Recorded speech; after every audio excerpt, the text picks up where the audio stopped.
Prepare to be terrified because I've been thinking.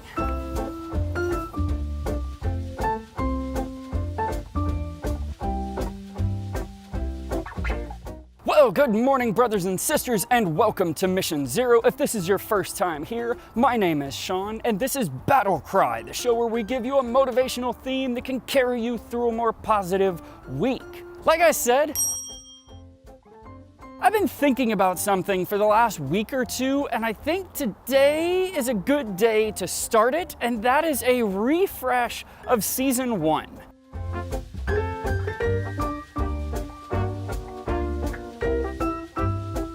Well, I've said it before, the thing about Season 1 was it was a little bit kind of hard to watch. I was super low energy, and that's just not me. If you know me, you know that I like to be kind of big and bold and just loud and kind of in your face, and the Season 1 just wasn't that, and so I think there's a lot of really good information there that kind of got lost. The piece that I want to talk about today is out of Episode 1. In Episode 1, I covered kind of 3 topics. We're gonna hit the very first one today, and that is perspective. And what I specifically wanna talk about is 3 things that are corrupt in most of our perspectives that hold us back from being truly joyful.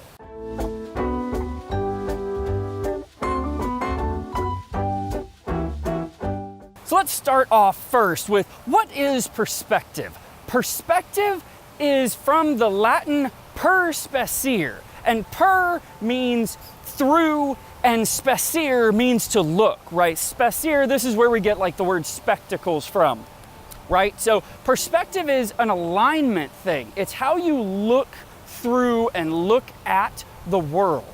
And anyone will tell you the way that you see the world is the way that the world is. Perception is reality, as one of my high school teachers used to say. I want to just dive into one little psalm that's gonna kind of tie this together. Psalm 97:11, which reads, "Light is sown for the righteous and gladness for those upright in heart."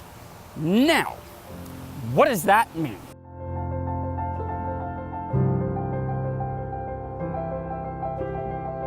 Let's tear it in half. The first part of it, light is sown for the righteous. The righteous are people who have a correct perspective on the world. That's what the Hebrew idea is. It's people who look at the world correctly. Light is sown for them. Light in that sentence is the light of sunrise. It's actually an emotional state that it's talking about, and it's saying that feeling you get when the sun breaks over the horizon and floods the world with light, that warmth, that awe, that man, this is beautiful, that's the light that we're talking about in the psalm. It's saying that is embedded in the hearts of those people who have correct perspective. This is the point 1. This is the first thing that's standing in the way of your happiness. And it's the belief that your light is determined by some external force, that the circumstances in your life determine if you can be happy or not. Nonsense. Happiness comes from within your heart, where light and freedom and awe are embedded and can't be taken away.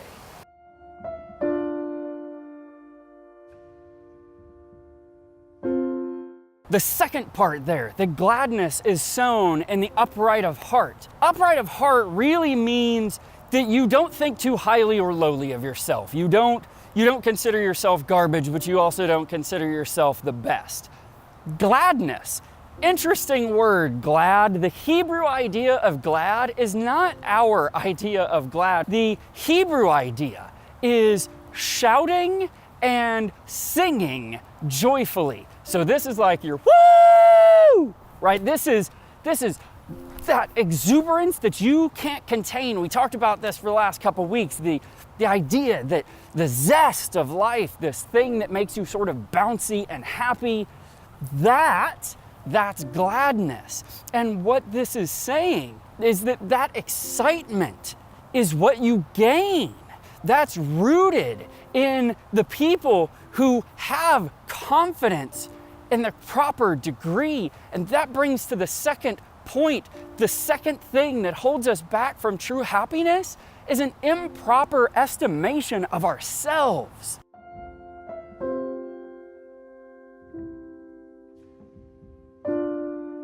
There's this kind of two-sided coin here. There's the people who are narcissistic. They're so deeply insecure that they can't stand the idea that they are less than perfect. But that's not true. You have to have some humility. You have to see yourself on an even playing field with other people, because that is how you can receive love from them, and it's how you give love to them. The other side of that, though, is the lack of self-confidence. If there is one thing our society is excellent at, it's making you feel awful about who you are and making you keenly aware of what it is you need to change to be better. But let me tell you something. You are fine just the way you are. Maybe you have bad habits. I don't know. I've got bad habits. We all have bad habits, right? There may be things that you need to stop. There may be ways that you should change or that you should grow. But it's not because you're lesser. It's not because you're awful. Don't let people beat you up like that. That's the second point, is have a proper view of yourself.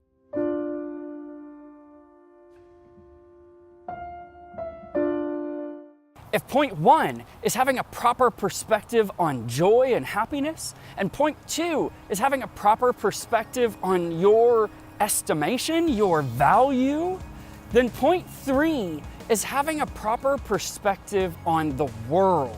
It is so easy to look at the world from a perspective of chasing the shadow, of trying to find the things that are wrong, to find the things that are upsetting, the things that confirm for you that the world is going to hell in a handbasket. But it's not. It's not. For every darkness, there is 10 times more light. Science can prove this. The only reason you can perceive darkness is because there is enough light to show it to you.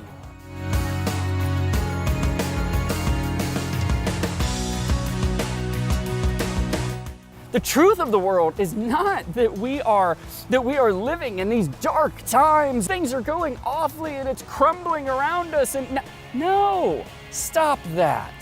This is a world filled with beauty, with sunrises and sunsets, and the kiss of your small child on your cheek, the beauty of holding hands with your spouse, the awesome fun of listening to a song in the car and singing along even though you're bad at it, right? There is wall-to-wall joy in this world. We are living in a beautiful, beautiful time. And do we have responsibilities? Are there shadows, things that we should work to eliminate? Absolutely. And so will it always be as long as humans populate this little marble. But the difference in perspective between seeing only the shadows and seeing the light is the difference between depression and anxiety and isolation and sorrow and brilliance and laughter and joy and kinship with the rest of the world.